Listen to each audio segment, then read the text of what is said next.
रक्षा मंत्रालय और विदेश मंत्रालय की तरफ से, उस पर हम सीधे आपको लिए चल रहे हैं। कुछ ही देर में प्रेस कॉन्फ्रेंस शुरू हो रही है।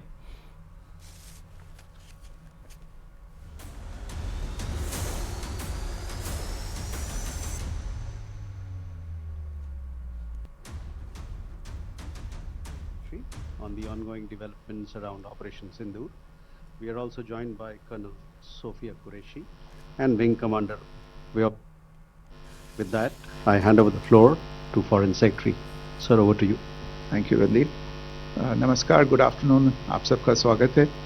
और मैं सबसे पहले अनुरोध करूंगा कर्नल सोफिया कुरैशी से कि वो आपको आज तड़के सवेरे से हुई घटनाओं से अवगत कराएं।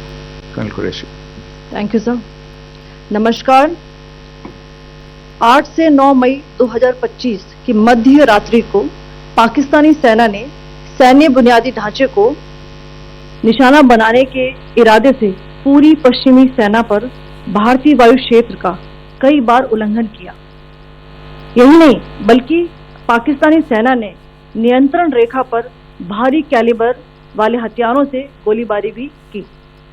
अंतर्राष्ट्रीय सीमा और नियंत्रण रेखा पर लेह से लेकर सरक्रीक तक 36 स्थानों पर 300 से 400 लगभग ड्रोनों का इस्तेमाल घुसपैठ का प्रयास करने के लिए किया गया। भारतीय सशस्त्र बलों ने काइनेटिक व नॉन काइनेटिक साधनों का उपयोग करके इनमें से कई ड्रोन्स को मार गिराया।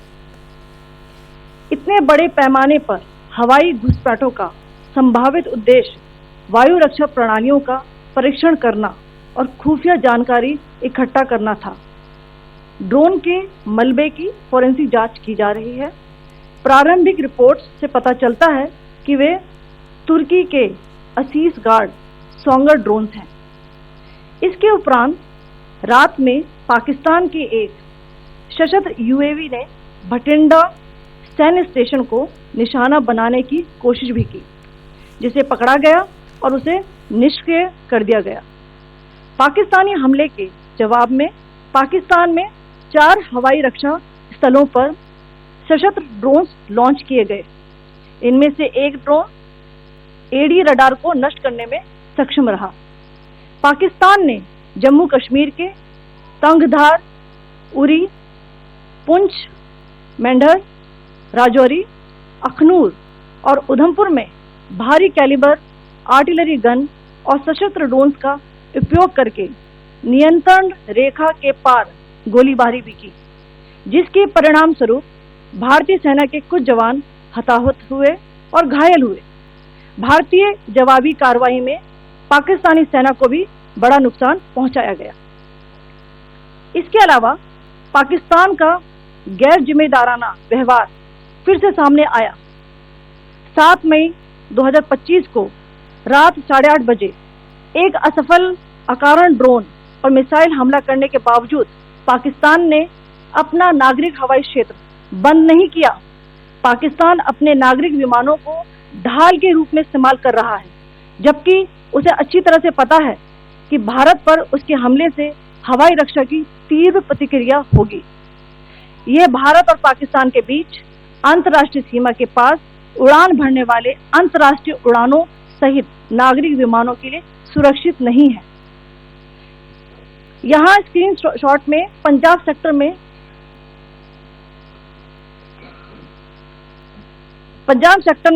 हाई एयर डिफेंस अलर्ट स्थिति के दौरान एप्लीकेशन फ्लाइट रडार 24 का डेटा दिखाया गया है।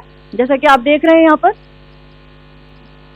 भारतीय पक्ष का हवाई क्षेत्र घोषित बंद के कारण नागरिक हवाई यातायात से पूरी तरह से रहित है। कराची और लाहौर के बीच के हवाई अड्डे मार्ग पर नागरिक एयरलाइंस उड़ान भर रही है। हाई अलर्ट किया गया है विमान फ्लाइनेस एविएशन का एयरबस 320, जैसा कि आप यहाँ देख रहे हैं, जो कि शाम को 5:50 बजे दमम से शुरू हुआ और रात को 9:10 बजे लाहौर में उतरा। ये सारा डिटेल्स आप यहाँ देख रहे हैं, ये डिटेल्स यहाँ लिखा हुआ है। Can you see this?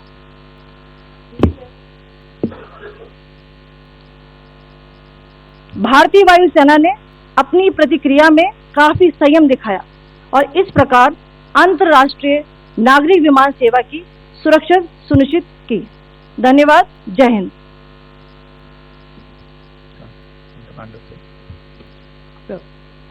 Good afternoon to you all. On the intervening night of 8th 9th May 2025, Pakistan military carried out multiple violations of Indian airspace along the entire western border with an intent to target military infrastructure. Pakistan military also resorted to firing of heavy caliber weapons along the line of control. Along the international border and line of control, drone intrusions were attempted from Leh to Sar Creek at 36 locations with approximately 300 to 400 drones.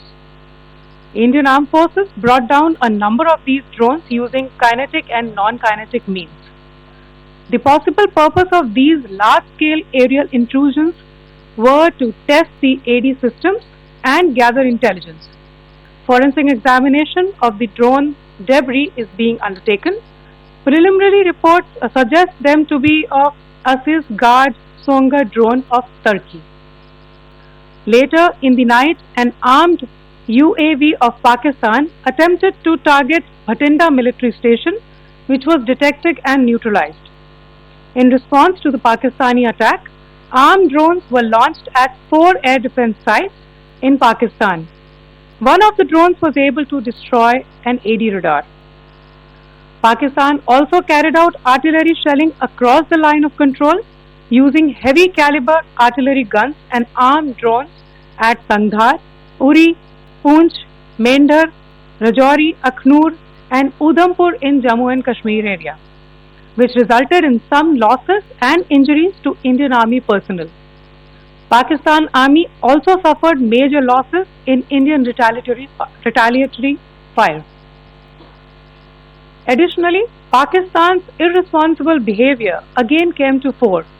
Pakistan did not close its civil airspace despite it launching a failed unprovoked drone and missile attack on 7th May at 8:30 hours in the evening. Pakistan is using civil airliners as a shield, knowing fully well that its attack on India would elicit a swift air defense response. This is not safe for the unsuspecting civil airliners, including the international flights which were flying near IB between India and Pakistan. The screenshot we just showed and we shall share with you, it shows the data of the application Flight Radar 24 during a high air defense alert situation in the Punjab sector. As you have seen, the airspace on the Indian side is absolutely devoid of civil air traffic due to our declared closure. However, there are civil airlines flying the air route between Karachi and Lahore. Amongst the other civil aircraft that you can see, we have highlighted an aircraft which is Airbus 320 of Flynas Aviation, which was originated from Dammam at 1750 hours and landed later at Lahore at 2110 hours in the night. Indian Air Force demonstrated considerable restraint in its response, thus ensuring safety of international civil carriers.